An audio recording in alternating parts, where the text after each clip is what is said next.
Здравствуйте, друзья! Приятно, что смотрите. Меня зовут Алексей Гоман. Это означает, вы, как всегда, на официальном YouTube-канале Дмитрий Гордон. Николай Маломуж сегодня с нами, генерал Вооруженных сил Украины, в прошлом глава службы внешней разведки. Николай Григорьевич, здравствуйте. Добрый день, слава Украине. Героям слава! Прежде чем начать, рекомендую по традиции всем подписаться на YouTube-канал Дмитрий Гордон, Олеся Бацман и в гостях у Гордона. Если вы до сих пор этого не сделали, вы ведь рискуете пропустить новое интервью. Также прямо сейчас поставьте лайк этой беседе авансом. Сегодня будут супер актуальные темы, которые, собственно говоря, не дают покоя и пользователям и в сети. Продолжаются бурные обсуждения. Напишите ваши комментарии, вопросы. Будем стараться отвечать на них в следующих видео. Николай Григорьевич, конечно, сегодня будем подводить итоги визита Байдена в Украину и речь президента Путина перед федеральным собранием. Давайте начнем все-таки с визита президента Америки в Киев. Знаем, что все держалось до последнего момента в строжайшем секрете. Западные СМИ там сообщали, что сначала планирует Байден приехать, потом визит откладываются. Видели какие-то перемещения авиации на границах западных Украины. Однако, что произойдет, до последнего момента никто не знал. В Киев Байден приехал на поезде, потом он, значит, показал фотографии. Однако понимаем, что это только официальная картинка, и долго этот визит, скорее всего, готовили, и в этом принимали участие и украинские, и наверняка и западные спецслужбы. Можете рассказать нашим зрителям вот какие-то инсайды? Вы, как глава службы внешней разведки в прошлом, наверняка знаете, как такие визиты готовятся, как взаимодействуют спецслужбы. Ну, в первую очередь, нужно отметить то, что визит был, конечно, чрезвычайно важен и нетрадиционный для президента США. Потому что президент никогда не едет в воюющую страну, тем более к лидеру страны, а не к своим контингентам, которые воюют, например, на стороне или той или иной элиты, или, например, демократических ценностей. Соответственно, он тогда посещал для того, чтобы поддержать дух американцев. Сейчас именно стратегический визит является поддержкой Украины. Это сигнал миру, что США не только вместе с Украиной, а то, что они на одной стороне и будут работать на перспективу победы над агрессором. Это была составная именно общей стратегии политики и США, и западного мира. Вот. Вторая составляющая, это, конечно, как организовать этот визит, потому что он, конечно, очень опасен с точки зрения безопасности. Вот, все визиты, которые осуществляются на чужую территорию, они глубоко прорабатываются. А если, конечно, ведутся военные действия, если идут постоянно обстрелы, как правило, служба безопасности президента США запрещает президенту ехать в эту страну. Есть такая модель, что президент должен подчиняться этим правилам. Вот. Иногда, конечно, в исключительных случаях президент принимает самостоятельное решение, но он берет ответственность на себя. Поэтому в данный момент задействована именно такая формула. По моим оперативным данным, президенту не рекомендовали ехать на территорию Украины, а провести встречу с президентом Зеленским на территории Польши. Этот формат раззвучал в прессе, такой формат рассматривала служба безопасности. Но более важное значение и для мира, и для концентрации всех сил на поддержку Украины, более конкретизация этой поддержки. И вооружений, техники, боеприпасов, дипломатических форматов, особенно перед заседанием Генассамблеи ООН, конечно, имеет эффект президент в Украине. Это чрезвычайный шаг, который не был в истории и Украины, тем более в истории даже США. Вот. Второй момент очень важен, то, что именно отрабатывала система, раз такое принято решение лично Байденом, как его обезопасить. Поэтому вводились различные формулы в отношении и самого визита, когда будет визит, такой расплывчатый 20-22 в Польшу. То есть в данной ситуации не было даже конкретики, в каком конкретном месте может встретиться президент, если так предполагалось, Зеленский с Байденом в Польше, для того, чтобы исключить возможные подготовку диверсионных террористических актов на территории Польской Республики. Вот. С другой стороны, отрабатываю, что, возможно, визит еще будет отложен. Эта тема звучала также.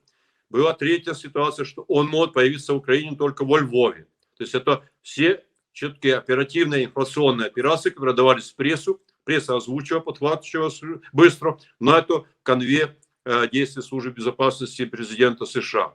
Конечно, визит готовился в плане и оперативного обеспечения. В первую очередь, американцы, и ЦРУ, ФБР, и служба безопасности президента оценивали все риски, начиная от перелета президента США в Европу, Польшу, например, перемещение на территории Польши и, конечно, перемещение по пути исследовательства, например, железная дорога в отношении уже нашего блока. Это Украина, это железная дорога, это Киев, это посещение основных мест, это и Михайловский собор, это памятная площадь, где почитал он как раз погибших во время революции достоинства. Это, конечно, переговоры в Мариинском парке. Вот это то, что было важно для того, чтобы именно каждую площадку проработать очень досконально. В этой ситуации и передовая группа работает и по маршруту, и особенно место его нахождения в Киеве. Как обычно, это прибывает несколько сот представителей ФБР, службы безопасности президента США, и, конечно, работают вместе службы безопасности Украины, разведподразделения, правоохранительные органы и управление госохраны нашего президента, но, соответственно, они отвечают за и международные визиты, и обеспечение иностранных делегаций и лидеров.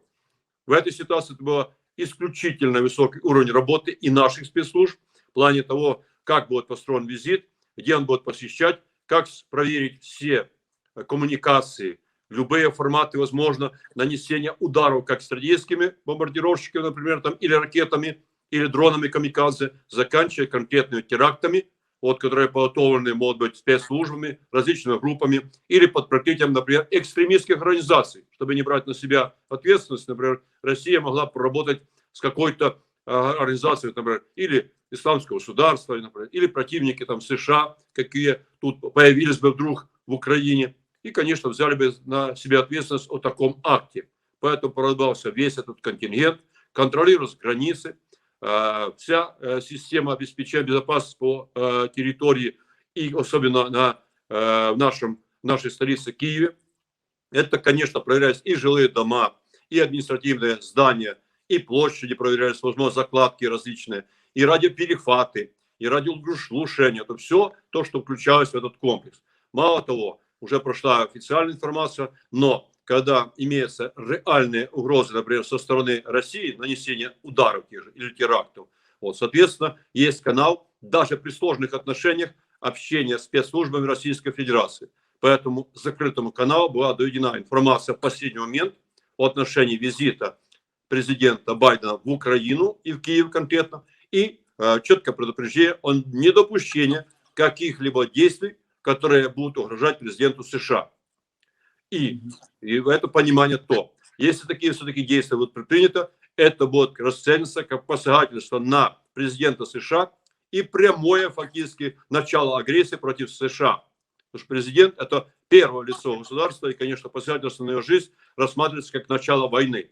Поэтому в данной ситуации и Россия воздержалась от каких-либо действий непосредственно по территории Украины, Киева, хотя некоторые демонстрационные акты провели. Мы помним, что поднялись именно ряд самолетов в Беларуси, объявили об испытании баллистической ракеты нового типа «Сармат», нанесли удары по Херсону. То есть все-таки без этого не обошлось. Но где-то в ближайшее окружение Киев, Киевская область например, или западные области, конечно, такому удару не подвергались и угроз прямых не было. Мало того, все контролировалось. В этой ситуации поднимается авиация, не только 2 самолета, которые, говорят, поднялись с Польши, это поднимаются десятки самолетов слежения. Очень мощные радиолокационные системы, которые достают по всей территории России. Начиная от космических систем, от глобальных радиоперехватов, которые берут на несколько тысяч километров, и любые пуски со стороны России, Белоруссии, третьих стран, любых стран, они полностью контролируются с момента их подготовки, а тем более начала. И все силы и средства в этой ситуации, не только Украины, но и стран НАТО были нацелены бы на эти объекты. И тут уже не было бы ограничения, что страны НАТО не задействуют свои ракетные возможности для уничтожения таких ракет или таких самолетов или других летающих аппаратов, которые бы угрожали президенту США. Поэтому тут речь уже шла бы не об Украине, а речь шла об американском лидере.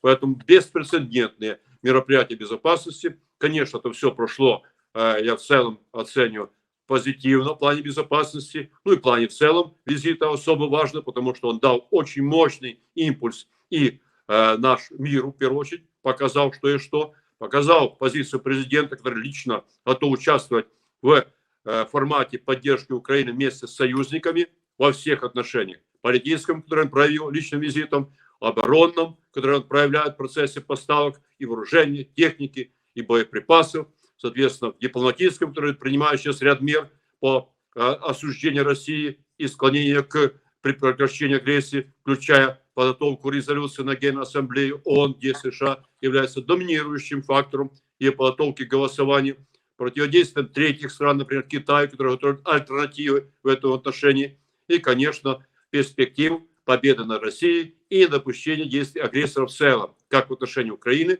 так и в отношении цивилизованного мира.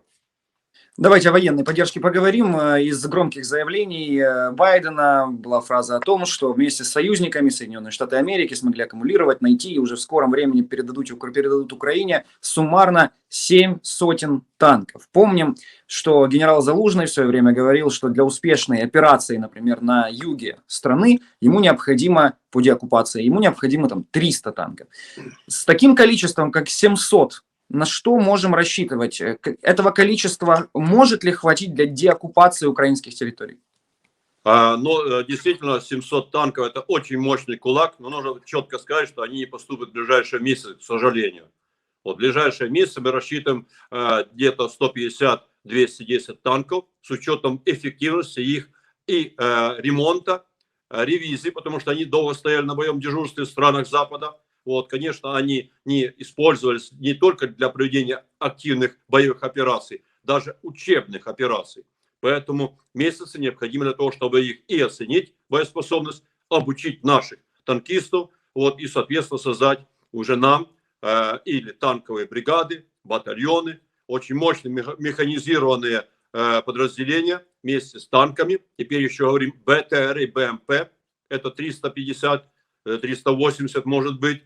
Это, конечно, определены были четко не только количество, которое озвучил, а самое главное, этапы поставок, какие модели будут задействованы, как будут формироваться именно новые части, это и танковые, и механизированные бронетанковые в целом, и БТР и БМП с другими воинскими подразделениями, это ударные бригады, которые будут оснащаться теми же БТРами, БМП, САУ, самоходными артиллерийскими установками. Это очень важно. Это как танки, только вроде бьют намного далее. 40, 50 даже километров. Сейчас мы говорим уже до 70 и 80 километров. Это то, что сейчас будет обеспечивать и нашу оборону.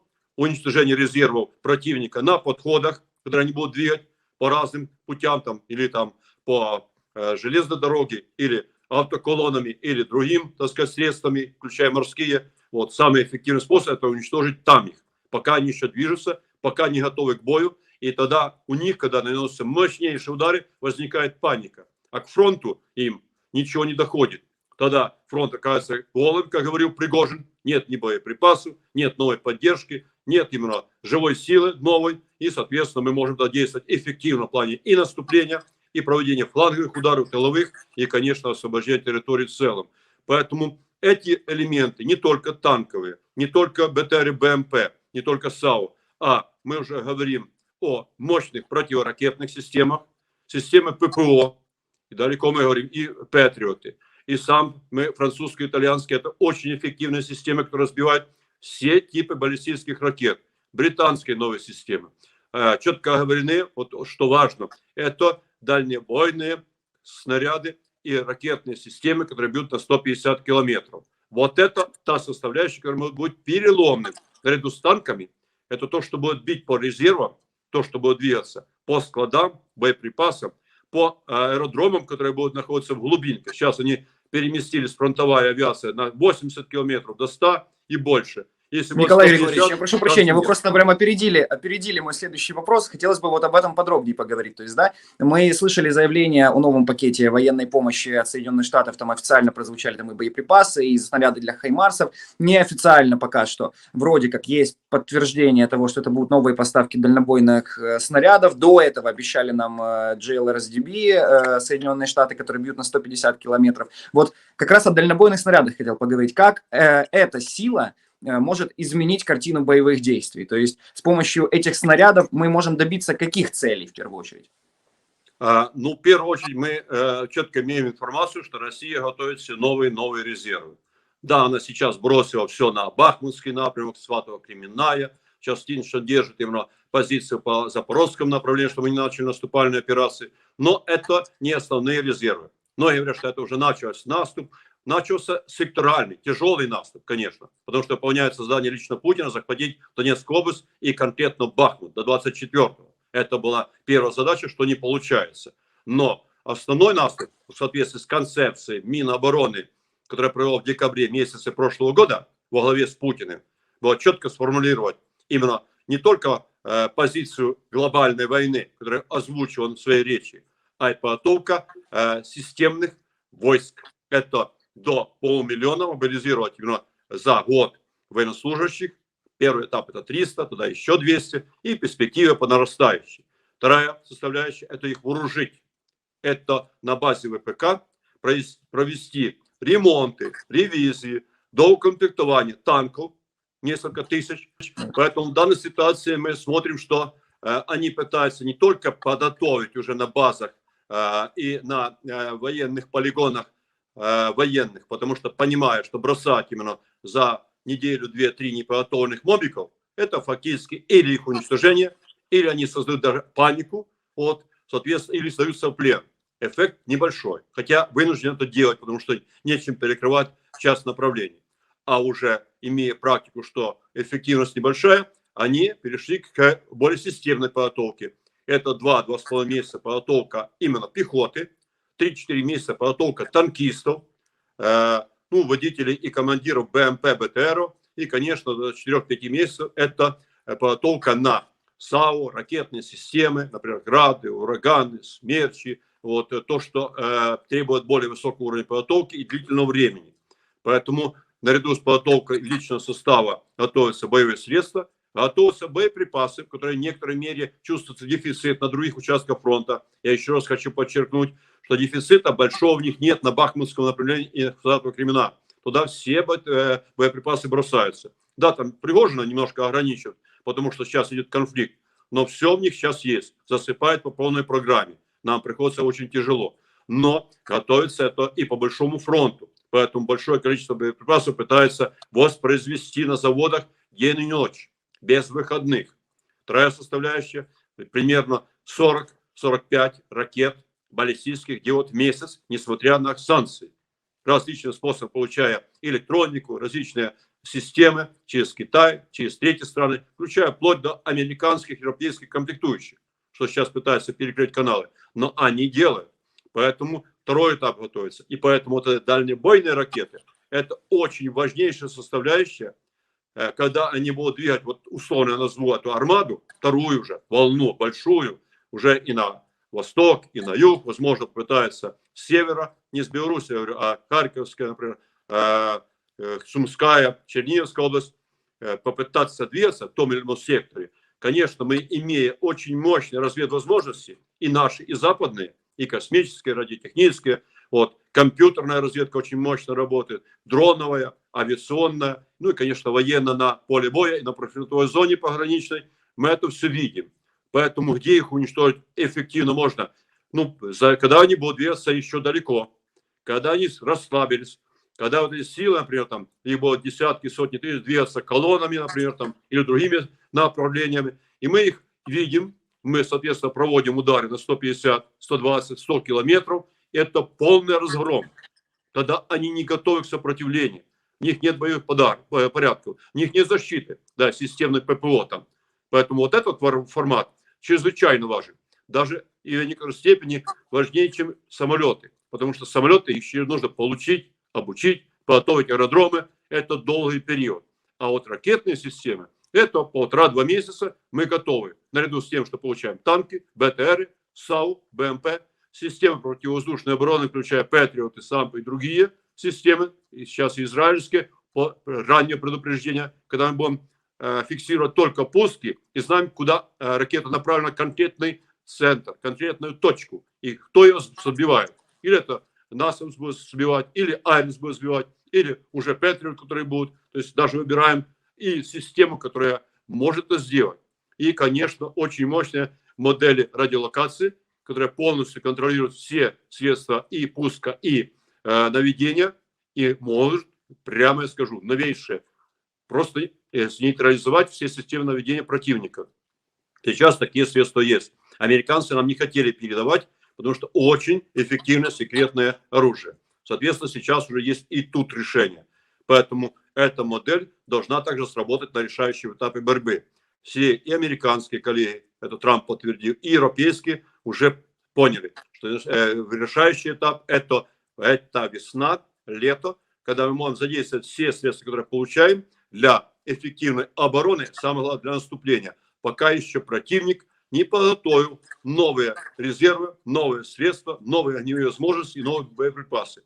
И тут еще я подчеркиваю, с нашей стороны, также, кроме ракет, нужно миллионы прямо боеприпасов в месяц. Это составляющая, которая даст перспективы очень эффективной обороны, что говорят сейчас бойцы с Бахмутского, Авдеевского, Вугледаровского или Свято-Кременовского напрямка. Вот они говорят, вот это да, в большинстве случаев достаточно, но дефицит всегда есть. И они пытаются это как-то экономить. Россия в этом секторе не экономит сегодня. Хотя многие говорят, да, они там меньше, немножко меньше, но они туда бросили все. Вот поэтому для того, чтобы они, исчерпав резервы, человеческие, огневые, боеприпасы, соответственно, дальше не могли двигаться, а мы проводим именно сейчас очень мощную подготовку с новым вооружением, технику и бесчисленным количеством боеприпасов, ударные батальоны, наряду с тем, что мы получаем и бронетанковые системы, это батальоны прорыва, это батальоны спецназа, сил специальных операций, воздушно-десантных войск, условно, спецназы Нацгвардии, спецназы спецслужб. Вот это то, что сейчас должно быть задействовано очень эффективно. Не точечно, как мы фиксировали, а во всех средствах. Это удары с тылов, это удары с флангов, это проведение диверсий на коммуникациях, на складах, на штабах, наряду с ракетами. Это еще должны действовать мощные диверсионные группы. Это дезориентирует всю систему и фронтовой, и прифронтовой зоне. И это дает перспективы подготовить мощные стратегические наступательные операции на востоке и на юге и освободить территории государства. Когда это должно быть, я прямо скажу, 2-3 месяца на эффективную подготовку и начало проведения операции за несколько месяцев. Друзья, добрый день. Вот такая у нас обстановка. Видите, света нет. Опять спасибо нашим русским, в кавычках, братьям, чтобы они горели в аду, за все, что они для нас сделали хорошего, в кавычках, опять-таки. Вот сейчас сижу, подписываю для своего магазина мерча Гордон Шоп книжки. Вот уже, видите, вот такая лампочка у нас, вот такая, видите, как на батареечках. Вот уже 9 книжек подписал. У меня осталась 10-я одна, вот такая вот, видите. Сейчас буду подписывать, чтобы вы видели, как это происходит, и знали, что это подписываю я, а не кто-то за меня. Я всегда делаю все сам. Сейчас я вам покажу. Вот видите, вот так раскрываюсь. Вот так вот делаю. Неудобнее было. Сейчас за что-то зацеплю красиво. Так. За планшетик. А что делать? Приспосабливаемся. Человек такое животное, что ко всему приспособится. Сейчас вам покажу, как я буду эту книжку подписывать. Вот так.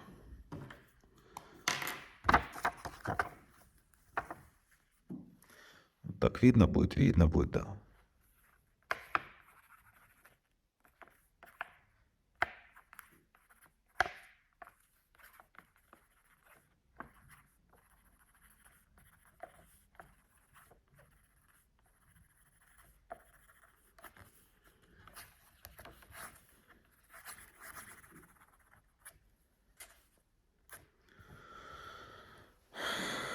Вот видите, как-то так. Всех победим, всех одолеем. Слава Украине!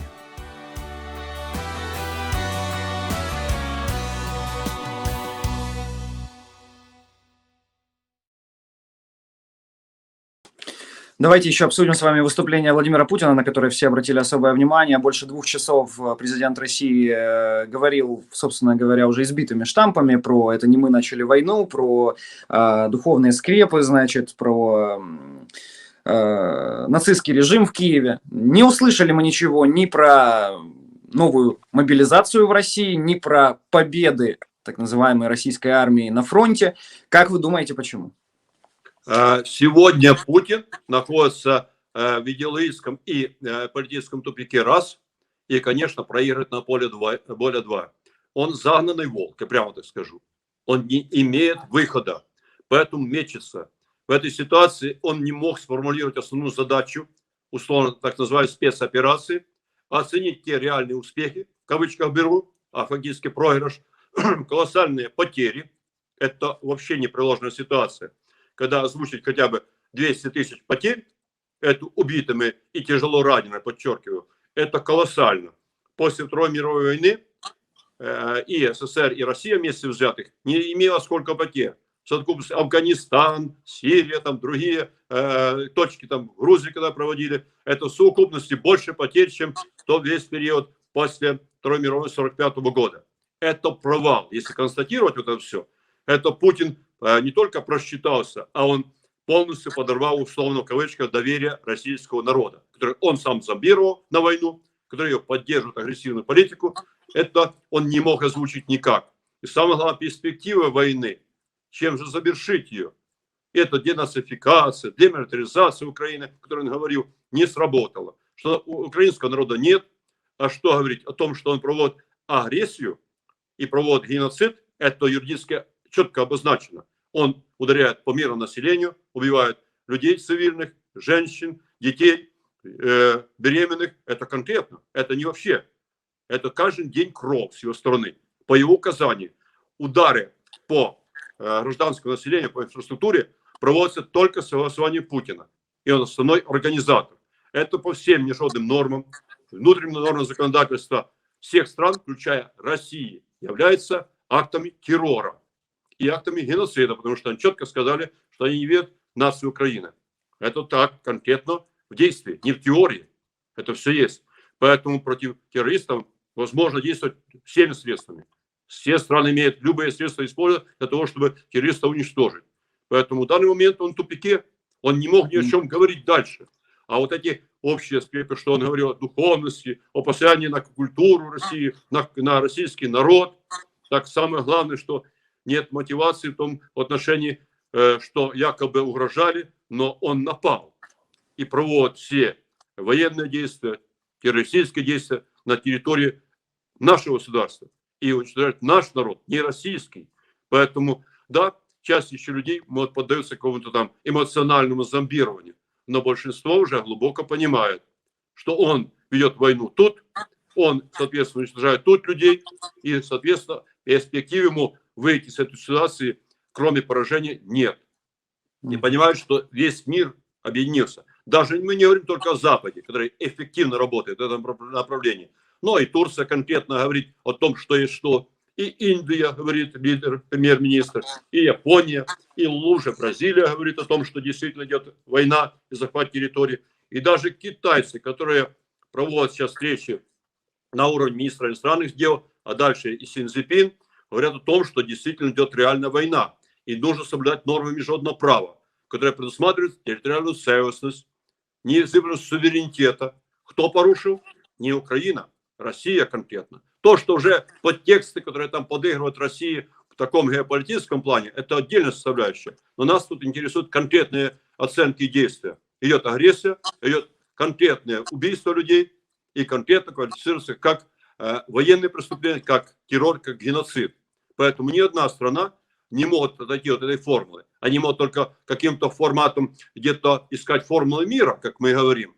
Также сложно было не обратить внимание на то, что несколько десятков раз переостанавливал свою речь Владимир Путин для того, чтобы откашляться. Вот я общался, мы писали интервью с бывшим главой службы внешней разведки Украины Валерием Кондратюком. Его можно посмотреть на YouTube-канале Дмитрий Гордон, в гостях у Гордона. И вот он рассказывал нам о документе, который называется «Белая книга» у службы внешней разведки. И вот там четко декларируется, что у Путина проблемы со здоровьем, и в Кремле, мол, уже де-факто началась передача власти.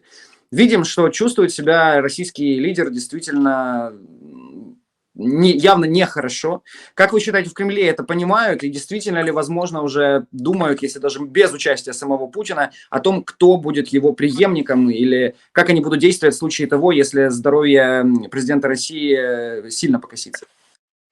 Ну, в первую очередь, нужно реально оценить, потому что у нас и Кондратюк, как вы говорите, и Буданов там уже расскажет, что Путин уже все. Далеко не все. Я знаю и Путина, и окружение, Да, он имеет кучу болезней, включая, возможно, онко, вот, но они задействуют все ресурсы, чтобы сейчас и оздоровить Путина, продлить его жизнь, поэтому будут держать еще долго, я прямо скажу. Несмотря на то, что кашляет, то, что есть признаки, вот, но, к сожалению, он еще живой, не двойник, как тоже разведчики говорят. Поэтому я не критикую сильно коллег, но скажу, чтобы они немножко ошибаются. Нужно глубже работать. Поэтому в данной ситуации Путин еще есть. Он фактор сейчас агрессии, консолидации всех сил агрессивных против Украины, против Запада. Его будут держать, если мы так говорим, прямо. Да, действительно, окружение в определенной ситуации видит, что может Путин проиграть. Вот это основной фактор. Не просто помереть, а проиграть. Вот. И в данный момент они ищут какие-то модели или через посредников, или напрямую даже с Западом в плане будущих перспектив России. Считаю, что проиграл Путин, конечно, это падение режима, и это суперответственность. Не только Путина, будет ли он жив или нет, а в первую очередь, конечно, всех консолидированных, кто участвовал в терроре, в агрессии, кто именно готовил войну, кто ее проводил, кто ее сопровождал и участвовал в конкретных акциях. Поэтому будут искать альтернативы, как договориться с Западом. Например, Путин уходит, или легитимно они ему предложат уйти, или физически понудят уйти, как там получится. А самое главное, что они будут говорить о том, что мы сохраним режим определенный, переходной. Для чего и почему Запад думает среагировать, а тем более Китай, там, например, там, или Индия, или Турция поддержит такой формат.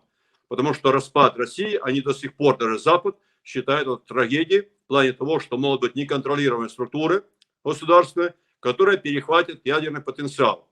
И они будут радикального типа, будут конфронтироваться с новыми странами и готовы применить как последний шанс ядерное оружие. Это глобальная ядерная война, которая уничтожит и Запад, и Россию, и Китай.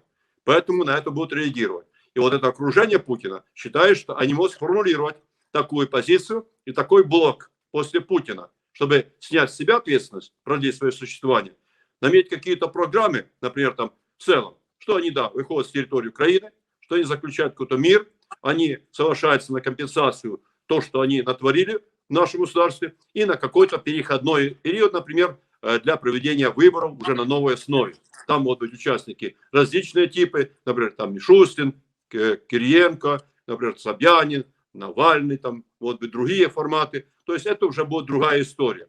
Возможно, развал, я не исключаю. Но это при том, когда мы системно, глубинно пойдем в наступательные операции, зайдем на плечах как раз паникующих россиян в Крым, а там паника общая, и начнется общая паника, дезорганизация в России. Поднимутся различные силы с протестами, различные национальные окраины, включая и Кадырова, который переориентируется на независимость Чечни, будет отставить, а там в Чечне начнутся другие процессы, потому что есть очень мощная диаспора, которая готова работать на свержение Кадырова. То есть и по каждому, и по Кавказу, например, там, по Казани там уже давно готовы были формировать самостоятельность, потому что Путин там смещал президента уже, упразднял посады, у них там очень мощные внутренние были противоречия, поэтому есть и такая перспектива. Но сейчас она пока еще далекая. Сегодня нужно говорить о реалиях. И первоочередная реалия – это то, что мы должны победить на фронте. Это непреложный факт. Про момент, что мы не строили иллюзии, что Путин, еще раз возвращаясь к нашему вопросу, умрет, это тоже не нужно спешить. Они его будут держать даже полуживого до того часа, пока не настанет или наша победа, или они будут еще пытаться как-то договариваться, чтобы его устранил, вот любым способом, в первую очередь даже политическим способом, я не говорю о физическом, это могут отдельные варианты быть, но эта тема сейчас будет основная. Вот. Но и Запад понимает, и мы понимаем, не сконцентрировав решающие усилия на поле боя, не надав, я в первую очередь говорю, передовое вооружение, технику, и ракеты дальнебойные, и самолеты поэтапно. Это должны быть сейчас поставлены, например, если мы говорим, да, мы сейчас F-16, F-15 не можем поставить, чтобы подавить режим. Давайте поставляем Су-29.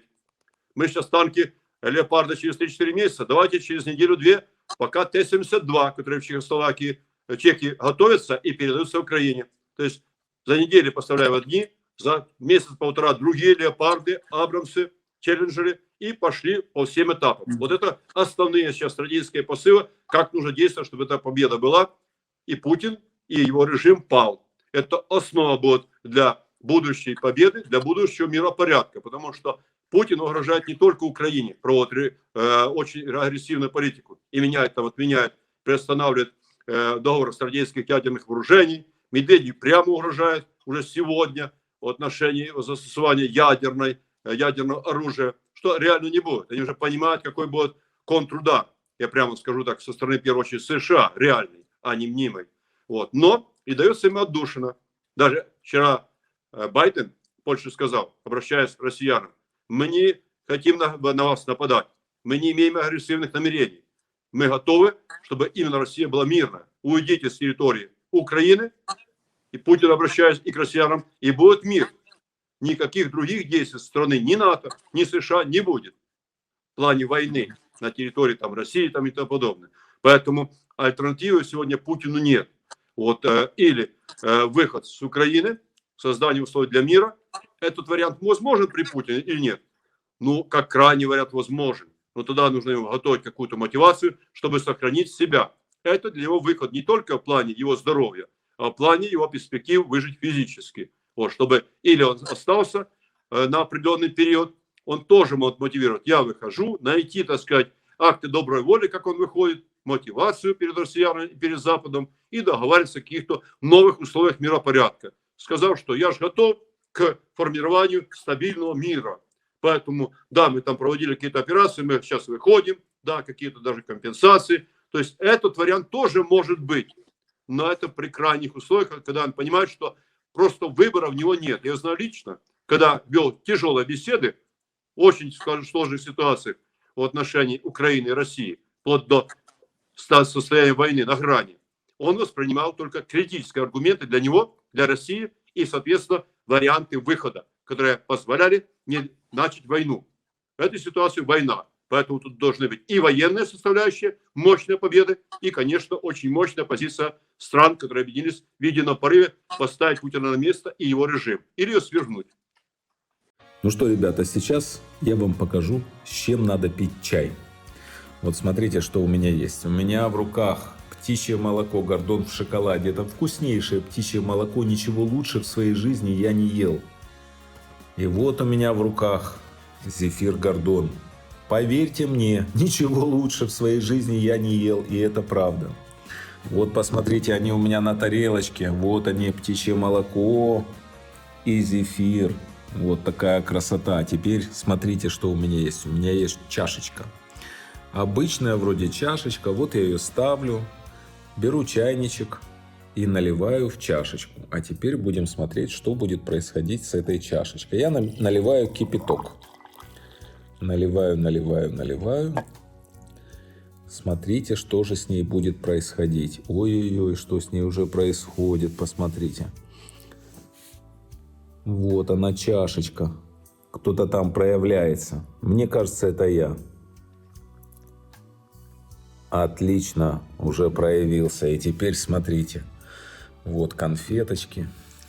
Ну это бомба. И вот зефирчик.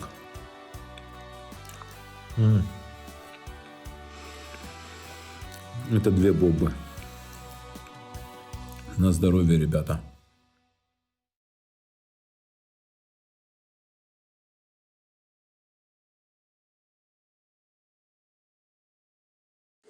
Вот вы вспомнили о Кадырове, он недавно заявил, что хочет составить конкуренцию Пригожину и создать собственную частную военную компанию. Мы вообще видим, что их количество в России увеличивается, но даже если говорить о публичной плоскости. То есть до этого у нас были и ЧВК «Вагнер», и ЧВК «Редут» от Минобороны, а теперь о создании своей частной военной компании заявляет «Газпром» и даже Российская Православная Церковь.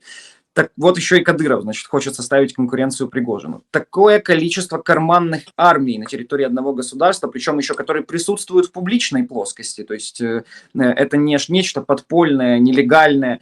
В контексте там вот грызни за власть, в контексте вашего опыта как разведчика, к чему может привести? Ну, в первую очередь, если мы говорим кратко, это разбалансировать общество и государственные институции.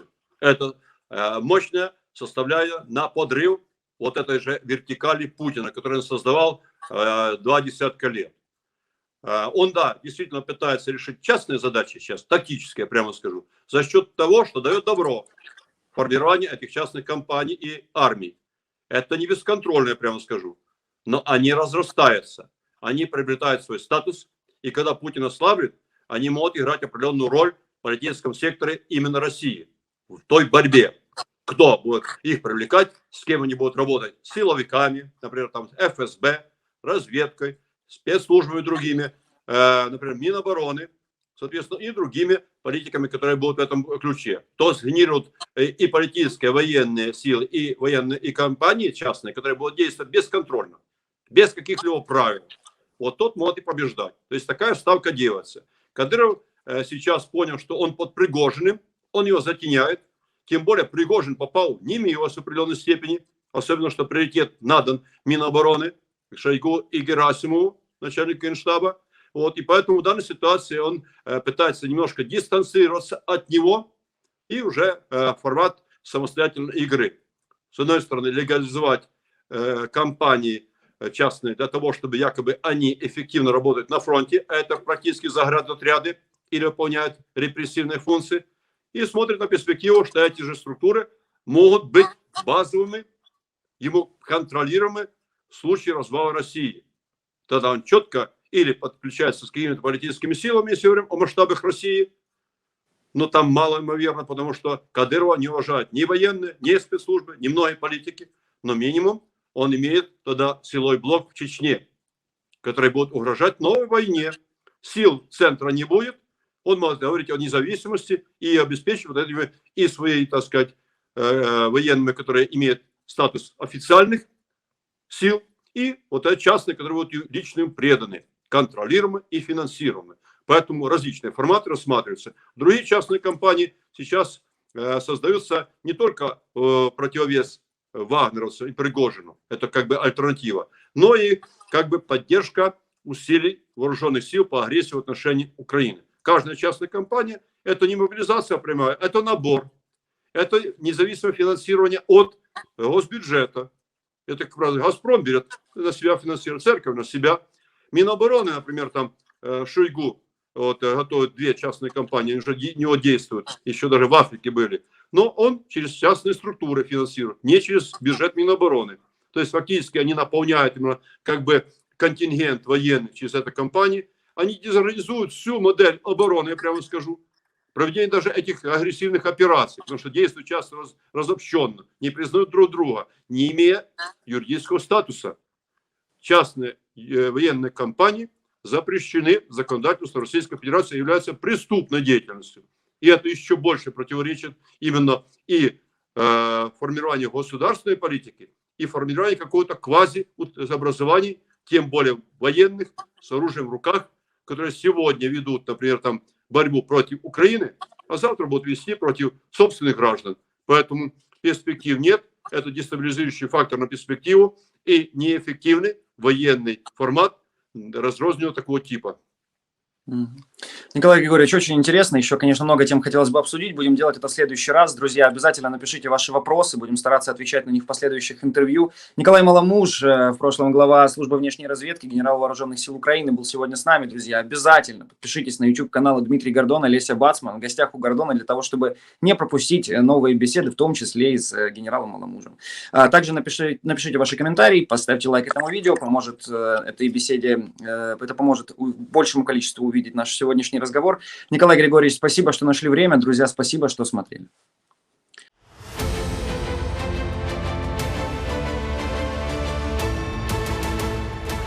Вітаю! Ми розшукуємо ось цього хлопчика, який зник на Луганщині в окупації за дуже загадкових обставин. Його звати Мишко Мельник, йому 5 років. І як зазвичай, я одразу хочу попросити вас про найголовніше. Не залишайтеся байдужими. Ваша уважність без перебільшення може допомогти розшукати Мішу. І просто зараз, якщо ви дивитеся цю програму в інтернеті, будь ласка, приділіть усього кілька хвилин вашого часу і зробіть репост цього відео у своїх соціальних мережах. Попросіть друзів також долучитися до пошуку і уважно вдивитися в обличчя Мишка Мельника. У нас є лише одне ось це фото хлопчика. Він виглядає на 5-6 років. середньої статури, на зріст приблизно 110-116 сантиметрів, має світле волосся. На жаль, власне, про обставини зникнення Мишка наразі інформації обмаль. Але ще раз наголошую, що я дійсно дуже сподіваюся на вашу уважність і небайдужість, що, до слова, вже не раз допомагало нам розшукати зниклих хлопчиків та дівчаток. Отже, відомо, що зник Міша Мельник у Луганській області у тимчасово окупованому селищі Гречишкіне. Сталося це ще у березні 2022 року. І з тих пір про долю хлопчика, на жаль, ніхто нічого не знає. Тож, якщо ви раптом десь перестрінете Мишка Мельника або ви знаєте про нього бодай щось, будь ласка, одразу ж зверніться до служби розшуку дітей. Не виключено, що він і досі перебуває десь на окупованих територіях. Звісно, там не транслюють українське ТБ, але все ж жителів Луганщини, які, можливо, бачать цю програму на Ютубі, я прошу особливо уважно вдивитися в обличчя хлопчика. Повідомити про Мішу Мельника будь-яку інформацію я прошу вас на нашу гарячу лінію 116 30. Дзвінки безкоштовні з усіх мобільних операторів в Україні. Також у нас працює чат-бот служби розшуку дітей у Телеграмі. Туди можна писати, і я наголошую, що в пошуку немає неважливої чи другорядної інформації. У цьому непростому процесі необхідна будь-яка, навіть найменша інформація, яка зрештою може стати вирішальною. Та як і на початку цього відео, я ще раз прошу вас про поширення у соціальних мережах. Без перебільшення, кожен ваш репост, така ваша активність – це неоціненний і дійсно дієвий внесок у розшук дітей, зокрема 5-річного Міші Мельника. Не будьмо байдужими, давайте разом спробуємо розшукати хлопчика. Зараз через війну в Україні випадків зникнення дітей стало набагато більше. Але водночас, як і до війни, на жаль, зникають діти, зокрема, на мирних територіях. І загубитися дитина може у будь-який момент і будь-де, наприклад, у громадському місці. Тож ось кілька важливих порад батькам. Прошу вас, поясніть своїй дитині, якщо вона загубилася там, де є багато людей, треба стояти на місці і чекати, поки батьки повернуться. Також дитині слід знайти серед людей дорослих з дитиною або літню жінку і сказати, що загубилася, але водночас дитині у жодному разі не можна нікуди йти з дорослими, які пропонують відвести її у якесь інше місце. А самим батькам найголовніше не панікувати. І якщо не вдалося знайти дитину одразу, негайно зверніться до поліції, надайте фото та усю необхідну інформацію про дитину. Також зверніться на нашу гарячу лінію за номером 116 30, і ми детально проконсультуємо вас, як діяти і що передусім необхідно робити у такій ситуації. Я розповів лише одну історію зниклої дитини. Водночас у розшуку перебуває дуже багато хлопчиків та дівчаток з різних регіонів України. Тож, як завжди, прошу вас зайти на сайт служби розшуку дітей. Там є фото усіх, хто зник безвісти. Подивіться, будь ласка, уважно і, можливо, ви когось упізнаєте. Можливо, знаєте щось про цих дітей чи де хтось із них може перебувати. Інформацію повідомте за коротким, безкоштовним з усіх мобільних операторів номером 116 30.